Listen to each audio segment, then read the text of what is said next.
Power off.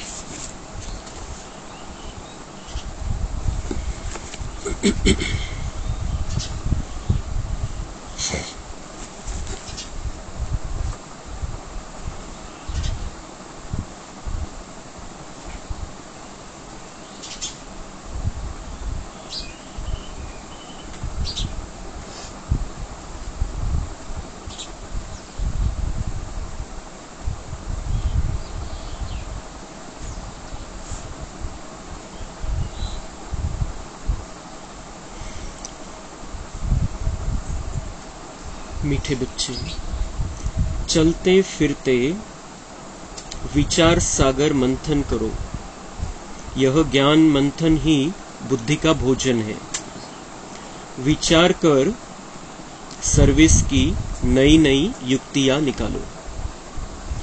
प्रश्न, ज्ञान अमृत धारण करने व कराने की शक्ति किन बच्चों में आती है? उत्तर, जो बाप का बनते ही पवित्रता की पक्की प्रतिज्ञा करते हैं।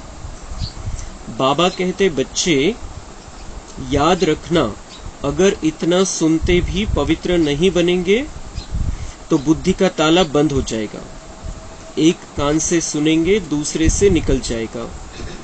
बाप का बने हो तो गंदगी को निकाल दो। उल्टा कर्म किया तो गला घुट जाएगा। ज्ञान सुना नहीं सकेंगे, इसलिए सावधान। गीत, तूने रात गवाई सोए के, दिवस गवाया खाए के। या गीताच्या द्वारे बाबांना समजवायचंय आपल्याला की खाण्यापिण्यामध्ये आणि झोपण्यामध्येच आपला हा जन्म वाया घालवायचा नाहीये।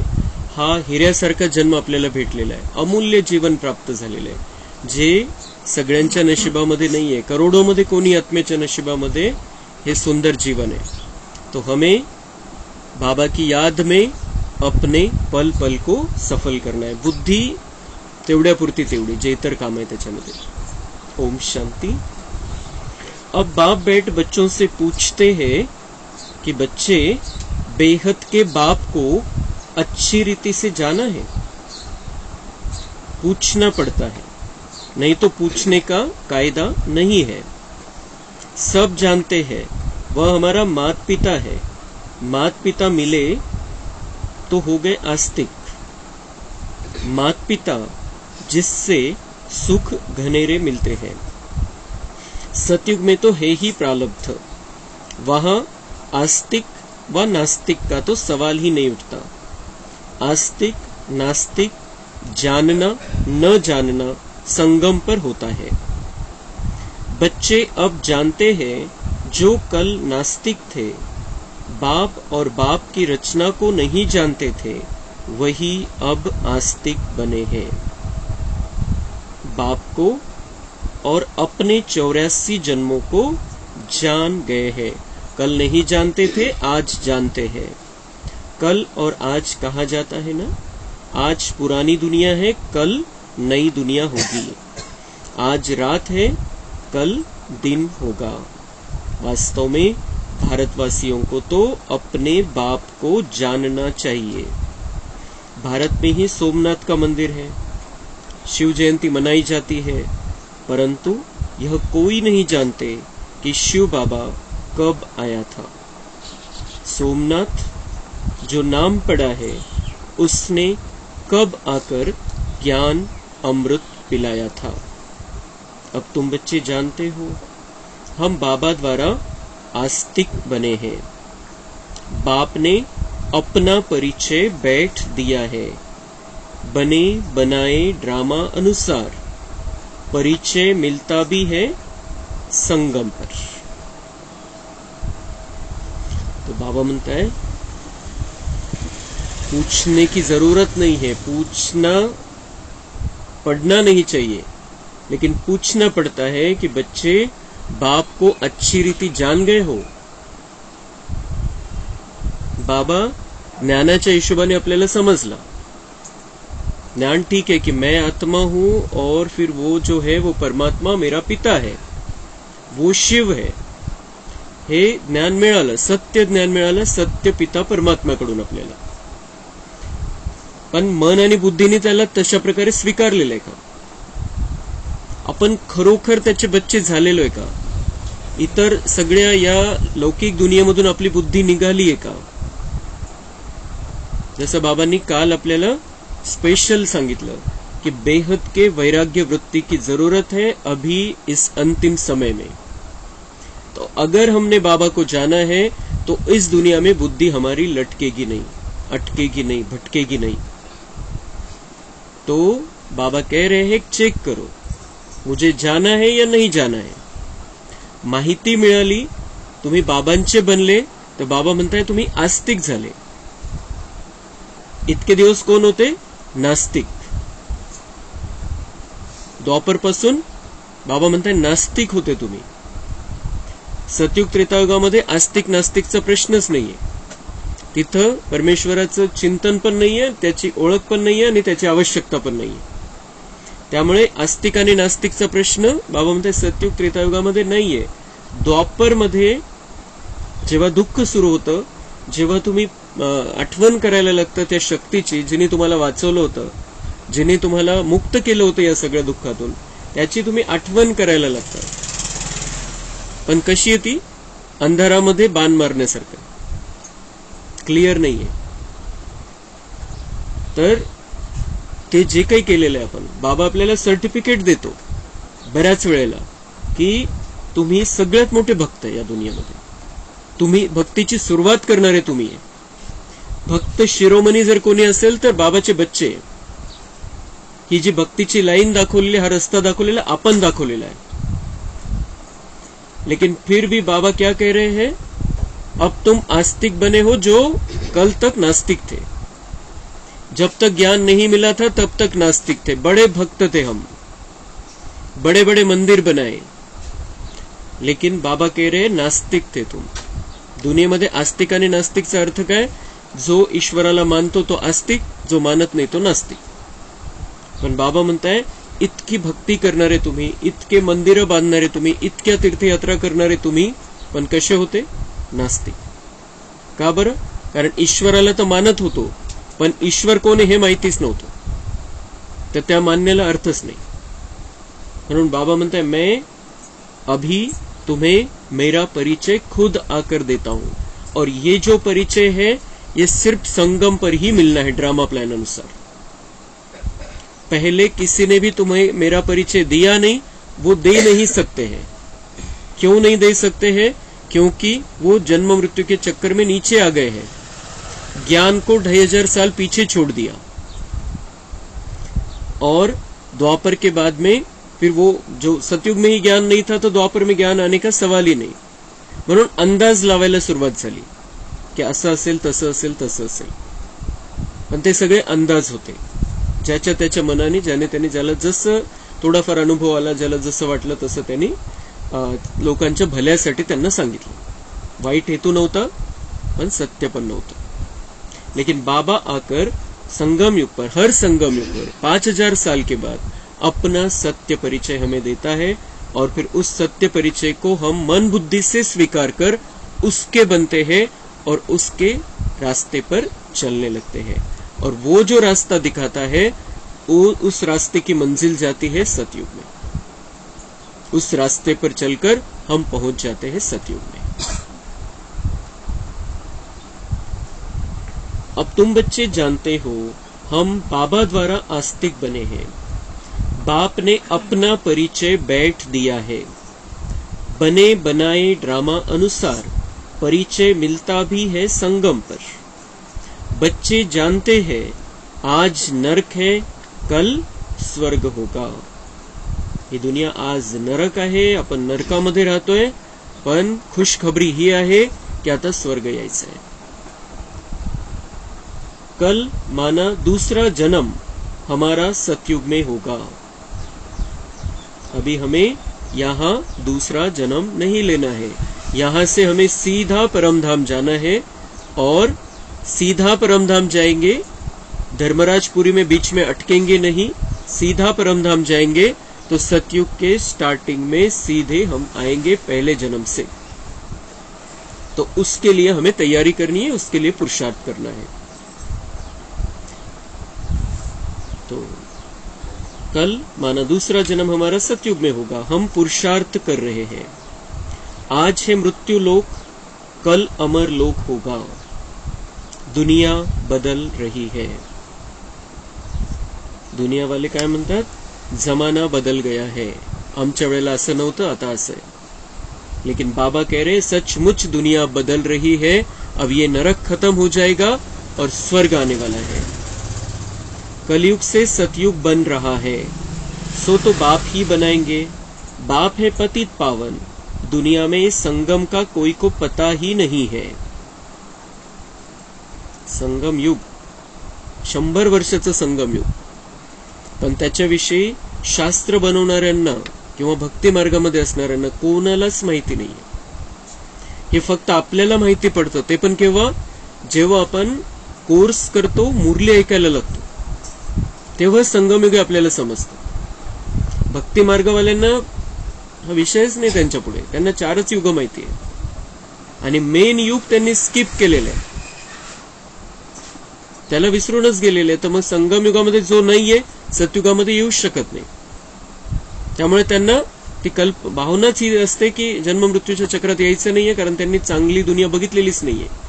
संगमयुग त्यांच्या बुद्धीमधून कट झालेलं आहे, म्हणून सतयुग आणि त्रेतायुग पण कट है त्यांच्यासाठी। लेकिन हमें पता नहीं है किसका कौन सा भाग्य है, किस प्रकार का भाग्य है, इसलिए हमें सबके लिए शुभ भावना रखनी है कि सब संगम युग में आ जाए और सतयुग में चले। अब तुम कितनी रोशनी में आ गए हो, तुमने अब भक्ति मार्ग छोड़ दिया है। तुमने अब भक्ति मार्ग छोड़ दिया है। जो आज अभी यहां पर बैठे हैं उनके लिए बाबा को गारंटी है कि अब हमने भक्ति मार्ग छोड़ दिया है। अब हम पत्थर के सामने झुकते नहीं है, हम एक बाबा के हैं, हम एक बाबा के बच्चे हैं और वो हमें मूर्ति बना रहा है, सुंदर मूर्ति बना रहा है। आज भक्ति है, कल नहीं होगी। बाबांना आवडत नाही ते, बाबांना वाटतं की आता खूप केली, भक्ती खूप केली, माझ्याकडून खूप मागितलं भिकाऱ्यासारखं, आता बच्चे बना आणि अधिकाराने घ्या। अभी ऐसे भी बाबा म्हणताय अब ये भक्ति खत्म होने वाली आहे। आणि आज आपण बघतोय भक्तीमध्ये शक्ती राहिलेली नाहीये, म्हणून ती संपणारच आहे, संपायची। कल उसकी जरूरत नहीं है सतयुग त्रेता में, क्योंकि हम ही देवी देवता बनने वाले हैं। ऐसे नहीं आज भक्ति है कल फिर ज्ञान होगा, नहीं, भक्ति तो आधा कल्प चलती है। ज्ञान एक ही बार मिलता है और सद्गति हो जाती है। अर्धा कल्प भक्ती चालते आणि आपण उतरतच येतो, सीडी स्थिति डाउन डाउन होत जाते और एक ही बार संगम युग में बाबा ज्ञान देता है और उससे हमारी सद्गति हो जाती है। 2500 साल बहुत सुंदर जीवन हमें प्राप्त हो जाता है। बाप एक ही बार आकर सबकी सद्गति करते हैं, इसलिए गाया हुआ है पतित पावन सद्गति दाता। उनका जन्म भी भारत में होता है। जन्म कैसे होता है बाबा का? अवतरित होता है। वो माता के गर्भ से जन्म नहीं होता है, अवतरित होता है। परंतु भारतवासी जानते नहीं है कि यह निराकार शिव बाबा का मंदिर है। कौन सा मंदिर? सोमनाथ का मंदिर, 12 ज्योतिर्लिंगम के मंदिर, शिव के जो भी मंदिर बने हैं, बाबा म्हणताय वो भारतवासी जानते नाहीये। बनवले, भक्ती खूप आहे, सगळं चाललेलं आहे, उपास तापास करतात त्या नावाने, जप करतात, पर बाबा म्हणताय वो जानते ही नहीं है कि निराकार शिव बाबा का मंदिर है।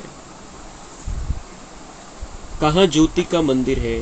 ब्रह्म समाजी ज्योति जगाते हैं, समझते हैं परमपिता परमात्मा ज्योति स्वरूप है। अनेक प्रकार की मतें हैं, जिसने जो बात समझाई उनको मान फॉलो कर लेते। बाबा म्हणताय कोणी काही सांगितलं तसं त्याला सत्य मानतात, चालायला लागतात आणि त्यांचं तशा प्रकारची ती भक्ती चालू होऊन जाते। अभी तुम रचयिता और रचना को जान गए हो। बाबा म्हणतात तुम्हाला सगळे रहस्य आता माहिती झालेले। तो रचयिता कोण आहे, कसा आहे आणि कशा प्रकारे तो रचना रचत असतो हे तुम्हाला माहिती आहे। रचता और रचना के आदि मध्य अंत का राज समझकर फिर दूसरों को भी समझाना है। बाबा म्हणता है खुद को पता चल गया, बस इसमें खुश नहीं होना है, क्योंकि प्रजा भी चाहिए, अकेला राजा थोड़ी बनना है वहां पर। तो सबको समझाना है, लाखों करोड़ों आत्माओं तक हमें हमारी बात पहुंचानी है, चाहे शब्दों के माध्यम से, चाहे वाइब्रेशन के माध्यम से। परमपिता परमात्मा सत्य है, चैतन्य है, ज्ञान का सागर है। हर एक एक्टर की महिमा अलग अलग होती है। परमात्मा सर्वव्यापी कहने से अलग अलग महिमा हो न सके। हर एक आत्मा में अलग अलग पार्ट भरा हुआ है। सर्वव्यापी है तो परमपिता परमात्मा का पार्ट सभी के अंदर बजे। कितना अंधियारा है, तब बाप ही आकर समझाते। बाबा म्हणते किती अंधकार आहे। सुंदर पॉइंट बाबा सांगताय, सर्वव्यापीचं ज्ञान जर खोडून काढायचंय, सगळे म्हणतात की तो कुठं नाहीये, सगळीकडे आहे, कणाकणामध्ये, तर त्यांना सांगायचंय अगर वो सर्वव्यापी होता जो ज्ञान का सागर है, शांति का सागर है, प्रेम का सागर है, तो वो पार्ट हर एक के अंदर बजना चाहिए। सगळे परमात्मा असले पाहिजे। मग तो कणाकणामध्ये आहे तर माझ्यामध्ये, तुमच्यामध्ये, सगळ्या शरीरामध्ये तो तसा पार्ट सगळ्यांनी बजावला पाहिजे होता परमात्म्यासारखं। तर त्याच्या ह्या एवढ्या एका पॉइंटनेच त्यांचं ते जे सर्वव्यापीचं त्यांनी हे केलेलं आहे की मुद्दा आणलेला आहे समोर भक्ती मार्गामध्ये की परमात्मा सर्वव्यापी आहे, तो कट होऊन जाईल, त्यांच्या बुद्धीमधून कट होऊन जाईल कि परमात्मा को हम सर्वव्यापी कहकर उनका अपमान कर रहे हैं। स्वर्ग में लक्ष्मी नारायण राज्य करते थे, उन्होंने यह वर्षा कहां से लिया? किसने ऐसा कर्म सिखलाया जो इतना ऊंच पद पाया? अब बाप कहते तुमको ऐसे कर्म सिखलाता हूं जो तुम सो देवी देवता बनेंगे। लक्ष्मी नारायण स्वर्गामध्ये महाराजा महाराणी बनले, राज्य केलं त्यांनी, इतके श्रेष्ठ लेवलचे देवी देवता बनले। कोणी शिकवलं होतं त्यांना? प्रत्येक संगमयुगामध्ये बाबा शिकवतो। तर तसं बाबा म्हणते मी जसं लक्ष्मी नारायणला शिकवलं तसंच तुम्हाला पण शिकवतोय आणि तेच ज्ञान देतोय, वेगळं काही नाहीये। त्यांना जे शिकवलं तेच तुम्हाला पण आहे। उलट लक्ष्मी नारायणपेक्षा आपल्याला ऍडव्हान्सचं ज्ञान मिळालेलं आहे। लक्ष्मी नारायण बनण्याचा ज्यांचा पार्ट आहे त्यांनी 69 पर्यंतच्याच मुरल्या ऐकलेल्या आहेत। मम्मानी तर 65 पर्यंतची ऐकली, त्याच्याद्वारे तिचा लक्ष्मीचा पार्ट फिक्स झाला। ब्रह्माबाबांनी 69 पर्यंतची मुरली त्यांच्याद्वारे चालली, त्यांनी ऐकली ती 69 पर्यंतची, आणि नंतर तर किती पार्ट चाललेला आहे। 48 वर्ष गुलजार दादींच्या द्वारे बाबांनी त्याच्यापेक्षा गहराईवालं ज्ञान दिलं। त्यांनी तर तेवढंच ऐकून लक्ष्मीनारायण बनले, आपल्याला त्यांच्यापेक्षा पण जास्त आहे ज्ञान।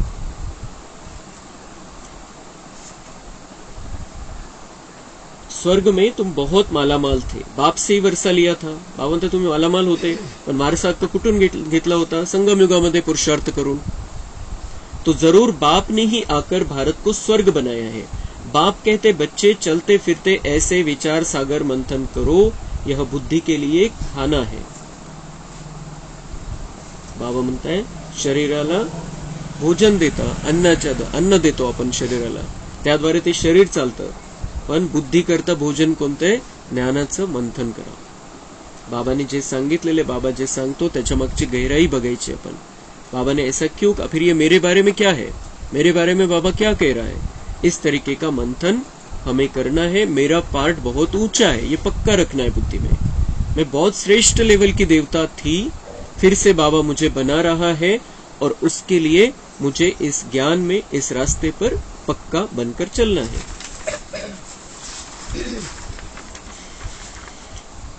अब विचार करना चाहिए मनुष्यों को कैसे समजाए। खूप अवघड गोष्ट आहे। बाबा म्हणताय विचार करावा लागेल तुम्हाला, कसं समजू मी यांना, कसं सांगू यांना, यांची बुद्धी, त्यांची लेवल, त्यांच्यामध्ये काय विचार आहे, कैसे इस पर विचार करो। बाबा म्हणताय विचार, असं नाही मी सांगितलं तुम्ही त्यांना सांगितलं, त्याच्याने नाही होणार। तुम्हें विचार करना पड़ेगा उस आत्मा की क्वालिटी क्या है, उस आत्मा की लेवल क्या है, उस आत्मा की कैपेसिटी क्या है, उस हिसाब से उनको कैसे समझाया जाए। बाबा म्हणता इस पर विचार करो।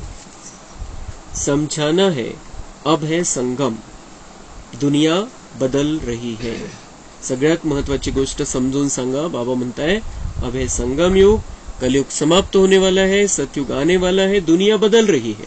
बाबा म्हणताय ही सगळ्यात महत्वाची गोष्ट समजून सांगा कोणाला पण। यहाँ अनेक धर्म है, वहां एक धर्म है जो बाप ने स्थापन किया है। भारत का प्राचीन योग बहुत मशहूर है। तुम जानते हो हम फिर से राजयोग भगवान द्वारा सीख रहे हैं। भगवान ही बेहद की हिस्ट्री ज्योग्राफी बताएंगे, मनुष्य मनुष्य को बता न सके। यह बाबा कहते मैं कुछ भी नाही जानता था. ब्रह्मा बाबा पण म्हणतात मला काहीच माहिती नव्हतं याच्यातलं. ते भक्तीमध्येच होते आणि भक्तीचे जी जेवढी लेवल आहे तिथपर्यंत जे मनुष्याने लिहिलेले तेवढंच त्यांना माहिती होतं. तो ब्रह्मा को भी भगवान शिव बाबा ने ज्ञान दिया और शिव बाबा ने ब्रह्मा के द्वारा जो ज्ञान हमें दिया उसके आधार से हम देवी देवता बन रहे हैं. बाबा अपनी महिमा नहीं करते हैं कि ऐसा था वैसा था. ब्रह्मा बाबा स्वतःची महिमा नाही करत की माझ्याकडे इतकं ज्ञान होतं. ते स्वतः म्हणतात की मला काहीच माहिती नव्हतं आणि सगळे हे बाबांनी मला सत्य सांगितलेले आहे. बाप कहते हैं यह भक्ति के कर्मकांड अब मत करो. अब भक्ति पूरी होनी है, रात के बाद दिन आएगा. भक्ति के कर्मकांड अब मत करो.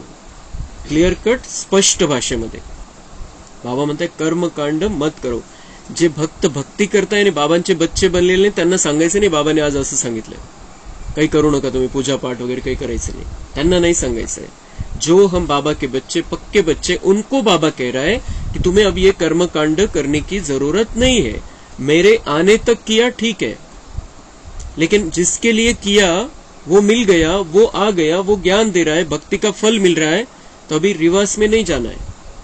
बाबा म्हणतात बिलकुल आवश्यकता नाही. काहीच होणार नाही, तुम उलट काही होणार नाही. उपवास बंद करा काहीच प्रॉब्लेम नाही, पूजा करू नका काहीच प्रॉब्लेम नाही. पक्क फक्त मनामध्ये निश्चय पक्का पाहिजे. एका बाबावरती निश्चय पक्का पाहिजे, हम उसके हैं और वो सबका बाप है. कोणत्या देवीचा कोप होणार नाही, कोणाचं काही होणार नाही, वो सबका बाप है. तो इसलिए हम जो जिनका निश्चय पक्का है, असं नाही 1-2% जरी डळमळीत असेल तर त्यांनी करत राहायचंय भक्ती जे करायचे ते. लेकिन अगर निश्चय पक्का है तो बाबा कह रहा है, डायरेक्ट कह रहा है बाबा कि बच्चे अब ये भक्ति के कर्मकांड मत करो.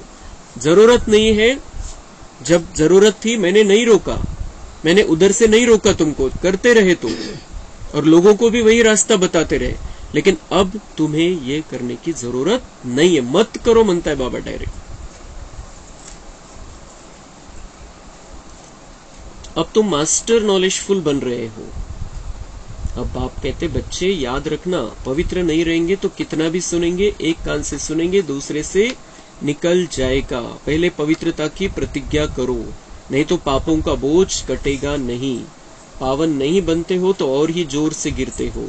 बाप कहते याद रखना, अब पावन न बने तो बहुत सजा खानी पड़ेगी. हमें पवित्रता की प्रतिज्ञा करनी है, पवित्र रहना है, 5 ही विकारों को संपूर्ण रीति से त्यागना है. ती संपूर्ण पवित्रता धारण करायची. 5ही विकारांचा संपूर्णपणे त्याग करायचा आहे. त्याच्यासाठी बाबांकडून शक्ती घ्यायची. पण त्या 5 विकारांना साथी नाही बनवायचे, ते दुश्मन आहे आपले, त्यांना बिलकुल वापरायचं नाहीये. योग बल से आत्मा को पवित्र बनाते हैं. इसके लिए एक ही उपाय है, बाप से योग लगाना. फिर तुम सतो प्रधान पवित्र बन जाएंगे. योग लगाते लगाते अंत में योग सिद्ध होना है. बाबा म्हणता है मेरे से योग लगाओ, तुम पवित्र सतो प्रधान बनते जाएंगे और योग तुम्हारा सिद्ध होना है. म्हणजे योगची फायनल रिझल्ट खूप चांगली येणार आहे. तुम्ही सर्वश्रेष्ठ दिव्य आत्मा बनून जाणार आहे. फक्त तुम्ही माझ्याशी खूप चांगल्या प्रकारचं कनेक्शन जोडा आणि चांगल्या प्रकारचं कनेक्शन जोडण्यासाठी, चांगल्या प्रकारे कॉन्टॅक्ट मध्ये राहण्यासाठी बाबाविषयीचं प्रेम वाढवत चालायचं. मुझ निराकार को शरीर जरूर चाहिए. हर एक को अपना अपना रथ है. मैं कैसे रथी बनूं? मुझे तो आना पड़ता है पतित दुनिया में. श्री कृष्ण तो पावन था, ड्रामा में यह रथ मुकर्रर है. बाबा म्हणता है मुझे तो रथ चाहिए, मुझे तो समझाना है, मुझे तो शरीर चाहिए, मेरा अपना शरीर नहीं है. और श्री कृष्ण है नंबर 1 बच्चा, जो जिस समय उसका पार्ट है वो तो पावन दुनिया में है. उसके शरीर में आकर क्या करूं मैं, किसको समझाऊं? पतितों को पावन बनाना ये मेरा काम है. तो श्री कृष्ण जब पावन दुनिया में, उसके शरीर में आकर क्या करूं, उस पार्ट में आकर क्या करूं? तो ये ड्रामा में ये रथ मुकर्रर है, जो श्री कृष्ण की आत्मा जब 84वें जन्म में 84वें शरीर में होगी तब मैं उसमें आऊंगा. तब जरूरत है, तब दुनिया पतित है, उसको पावन बनाना है. आत्माएं पतित बन गए, उनको पावन बनाना है. तो जब जरूरत है तब मैं आता हूं। श्री कृष्ण के शरीर में आकर क्या करूं, श्री कृष्ण के रूप में आकर क्या करूं? मैं आता भी हूं भारत में, और कहां आना फिक्स है? भारत में ही आना है बाबा को, क्योंकि भारत अविनाशी खंड है। भारत में ही बाबा के आने का पार्ट है ड्रामा में। ऐसे नहीं एक कल्प भारत में, दूसरा कल्प जर्मनी में आऊंगा। बाबा म्हणते ऐसे नहीं है कि एक कल्प भारत में, दूसरा कल्प जर्मनी में, तीसऱ्या वेळेला मग अमेरिकेमध्ये। ऐसा नहीं है। बाबा मधुबन में ही आता है, और हम इतने भाग्यशाली बच्चे हैं, हम मधुबन से सिर्फ 800 किलोमीटर पर है। अगर बाबा अमेरिका में आता तो हम सिर्फ 800 किलोमीटर पर है। 15 घंटे के रास्ते पर बाबा आता है। हमारे लिए 15 घंटे का रास्ता है, और वहां पर बाबा की जन्म स्थान है, जन्म भूमि है, कर्म भूमि है। बाप समझाते हैं, तुम तो कर्मयोगी हो, कर्म करना पड़ता है। कर्म तो करना पड़ता है। बाबा म्हणते कर्म संन्यास घ्यायचा नाहीये, घेऊ शकत नाही, कर्म तर करायचंय, पण कर्म करत असताना कर्मयोगी स्थितीमध्ये बाबा के कनेक्शन में रहकर कर्म करना है। इसके उसके कनेक्शन में नहीं, इसके उसके में बुद्धि नहीं जानी चाहिए। बाबा की याद में रहकर हमें हर कर्म करना है। अब तुम बच्चों को अविनाशी कमाई करनी है। अब अविनाशी कमाई जो साथ में आनी है, वो अविनाशी कमाई हमें करनी है। दुनिया वालों को ही खुश करने में लग जाएंगे हम, तो यहां ही कच्चा फल खा लेंगे, यहां ही हमारी तारीफ होगी, खत्म हो जाएगा। लेकिन हमें खुश करना है, लेकिन 1, 2, 10, 20 को नहीं, सारे विश्व को खुश करना है। सारे विश्व की आत्माओं को वाइब्रेशन देना है, और उसमें से जो कमाई होगी वो हमारे साथ में आने वाली है। हर एक को बेहद के बाप से वर्षा लेना है। जो करेगा सो अपना पद पाएगा। बाबा म्हणताय इथं असंच मी दान द्यायला नाही आलेलं आहे, वाटप करायला नाही आलेलं आहे, किरापत नाहीये। जो करेगा सो अपना पद पाएगा। जो करना चाहता है उसको मैं मदद देता हूं, शक्ति देता हूं, गाइडेंस देता हूं, लेकिन करना तो तुम्हें पडेगा। कारण मग बाकीच्यांवर अन्याय होईल। तुम्ही काहीच न करता मी तुम्हाला दिलं तर बाकीच्यांवर तर अन्याय होईल। इसलिए तुमको दिखाना है कि तुमने मेहनत ली है और मेहनत का तुम्हें फल मिला है। इस पढ़ाई का पद 21 जन्म चलता है। यह पढ़ाई बाप बिगर कोई पढ़ा न सके। पतित पावन भी गॉडफादर है, वही राजयोग सिखलाकर स्वर्ग में जाने के लायक बनाते हैं। अब 84 जन्म पूरे हुए, अब हम घर जा रहे हैं। यह भी याद रहे तो तुम प्रफुल्लित रहेंगे। खुश राहायचंय, आनंदी राहायचंय या जीवनामध्ये। तो बाबा म्हणते एक बात भी याद रख लो कि अब 84 जन्म पूरे हुए, अब हम घर जा रहे हैं। ये तो अल्पकाल की दुनिया है। ये सारी आत्माएं मेरे आसपास हिसाब किताब वाली है, लेकिन मुझे घर जाना है। अब पवित्र बनना है। सारे हिसाब किताब योग बल के द्वारा चुकतू करने हैं। बाबा से मदद लेनी है, बाबा से किरणें लेनी है। सारे हिसाब किताब चुकतू करने मुझे तैयार होना है, और आराम करने के लिए मुझे परम धाम में पहुंचना है। और परम धाम में भी कैसे पहुंचना है? बिना सजा खाए। तो बिना सजा खाए परम धाम में पहुंचना है तो मुझे 63 जन्मों के पाप कर्म भस्म करने पड़ेंगे पहले, और उसके लिए ही बाबा हमें सिखाता है क्या करना है, किस तरीके से कनेक्शन जोड़ना है, किस तरीके से विचार करना है, किस तरीके से भावनाएं रखनी है। तो बाबा म्हणते अगर ये बुद्धि में रहे कि घर जाना है, अब ये थोड़े समय की दुनिया है, तो हम निकाल लेंगे, इसको क्रॉस कर लेंगे और आराम से घर पहुंचेंगे खुशी की स्थिति में। बाबा अपना अनुभव बताते हैं, कोशिश करते हैं याद रखने की, परंतु फिर भूल जाते हैं। कोण? ब्रह्मा बाबा। जेव्हा त्यांचा पुरुषार्थ चालायचा, शेवटी नाही, शेवटी तर ते जे शेवटचे 4-5 वर्ष होते ब्रह्मा बाबांचे, कोणी त्यांच्या समोर गेलं तर बिलकुल त्यांना अनुभूती यायची की इस दुनिया में है ही नाही। मम्मांच्या जाण्यानंतरचं त्यांचं बच्चांचे स्पेशल पालनेचा पुरुषार्थ केला त्यांनी, त्यांच्या स्वतःसाठी काही गरज नव्हती राहिली। लेकिन पहला जब बाबा का जो जीवन था, पुरुषार्थी जीवन ब्रह्मा बाबा का भी, बाबा म्हणते कोशिश करता हूं याद रखने की, परंतु फिर भूल जाते हैं। ब्रह्मा बाबा सुद्धा विसरून जायचे। म्हणजे मन बुद्धीला 63 जन्म इतकी भटकण्याची सवय लागलेली आहे। तो हमें भी तो मेहनत करनी पड़ेगी, इतना सोपं थोड़ीच है। मन बुद्धि भटकती रहेगी, हमें उसको ठिकाने पर लगाना है। इसलिए बाबा कहते हैं रात को जाग कर प्रैक्टिस करो, फिर अवस्था स्थायी जम जाएगी। रात को कब जागना है? 12 बजे नहीं उठकर बैठना है। 2 बजे के बाद का समय अच्छा होता है और 4 से 4:45 बेस्ट समय।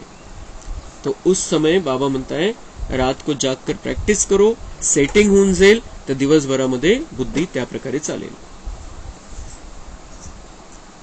इसलिए कहा जाता है नींद को जीतने वाले बच्चे कमाई करो। तो 4 बजे उठकर बैठना है। ज्यांना शक्य ते आधी उठू शकतं, पण 4 तर फिक्स, 4 वाजता तर आपण बसलेलो असलं पाहिजे। तो नींद को जीतने वाले बच्चे मतलब अमृत वेला करने वाले बच्चे, कमाई करो। उस समय जो कमाई होगी वैसा चांस फिर नहीं मिलेगा। फिर उससे थोड़ा कम चांस नुमा शाम योग में है, 6:30 से 7:30। हाथ पांव मुख से कुछ करना या बोलना नहीं है। ये मन से, मन की बात, मन से बाबा से जुड़ना है हमें। मुख की जरूरत नहीं है, हाथ पांव से कुछ करने की जरूरत नहीं, माला फेरने की जरूरत नहीं है। मन से, दिल से बाबा से कनेक्शन जोड़ना है।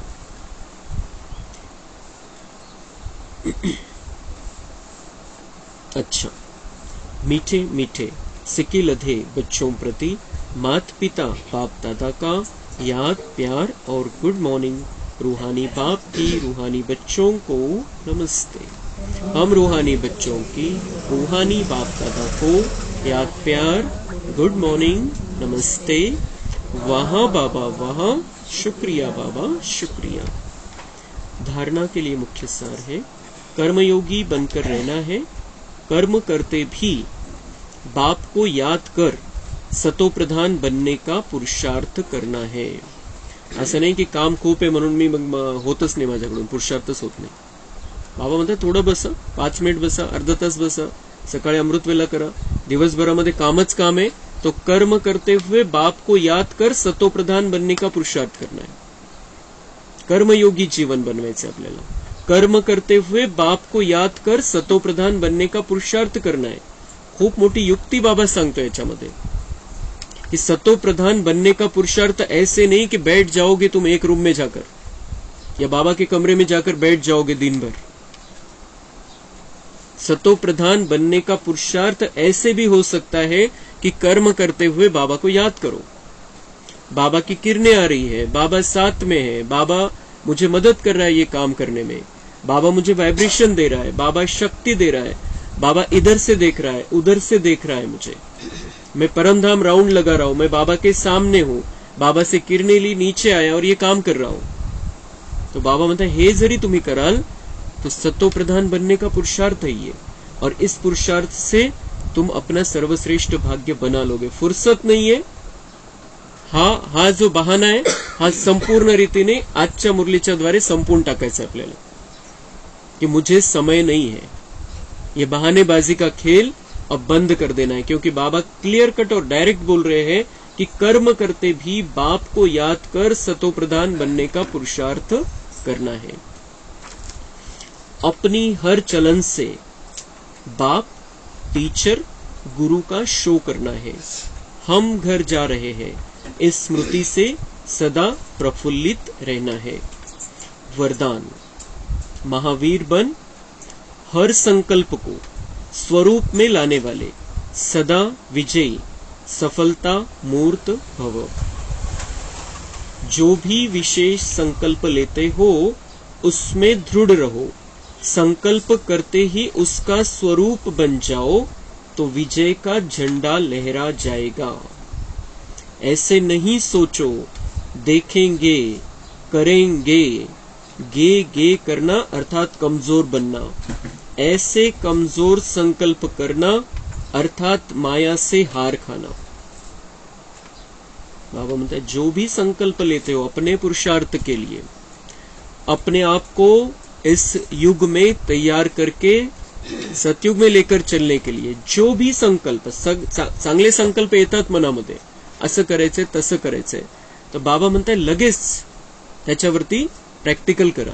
की करायचं नाही, सुरू लगेच कि देखेंगे करेंगे होऊन जाईल। तर बाबा म्हणताय फिर उसकी ताकत कम हो जाती है। जे संकल्प दृढ असतो एकदम सुरुवातीला, बघू करू होऊन जाईल, हे जे कमजोरीचे विचार, हे कमजोर आत्मेचे लक्षण है कि बघू होऊन जाईल, करेंगे देखेंगे, और फिर क्या हो जाता है, उस संकल्प की ताकत धीरे धीरे धीरे धीरे कम हो जाती। ऐसे कमजोर संकल्प करना अर्थात माया से हार खाना, कि हो जाएगा, देख लेंगे, कर लेंगे, तो फिर इसका मतलब है कि माया को रास्ता दे दिया। सदा यही अमर अविनाशी संकल्प करो कि हम सदा के विजयी महावीर हैं, सदा आगे बढ़ेंगे, विजयी बनेंगे, तो इस संकल्प से सफलता मूर्त बन जाएंगे। स्लोगन, चेहरे पर खुशी की झलक हो तो चीयरफुल चेहरा बोर्ड का काम करेगा। चेहरे पर खुशी की झलक हो तो चीयरफुल चेहरा बोर्ड का काम करेगा। मोठे मोठे बोर्ड लावले जातात, मोठे मोठी जाहिरात करण्यासाठी बोर्ड लावतात, तर बाबा म्हणतात तुमचा चेहराच बोर्ड बनून जाईल। कशासाठी? बाकी आत्माओं को भी ज्ञान में लाने के लिए। लेकिन कैसे? ऐसी सिर्फ खुशी ऐसी नहीं, कलियुगातल्या सारखी खुशी नहीं, वो खुशी अंदर से आनी चाहिए।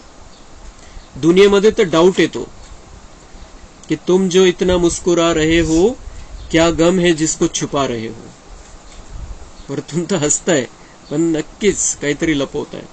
दुनियामध्ये सगळ्यांना संशय येतो, कोणी जास्तच खुश येतं, लेकिन बाबा हमें समझाता है अंदर से खुश रहना है। और अंदर की खुशी कब आएगी?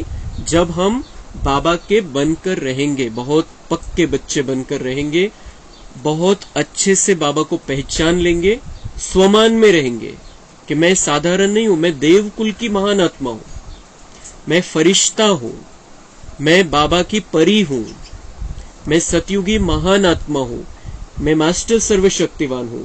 हे जेव्हा मनामध्ये आपल्या पक्क राहील, तर तो जो आनंद, आनंदाचा सागर आपल्यामध्ये येऊन जाईल, आनंदाची स्थिती होऊन जाईल, आणि ती खुशी जी चेहऱ्यावर दिसेल, त्याचे व्हायब्रेशन जे जातील दुसऱ्यांना, बाबा म्हणतात ते बोर्डचं काम करेल।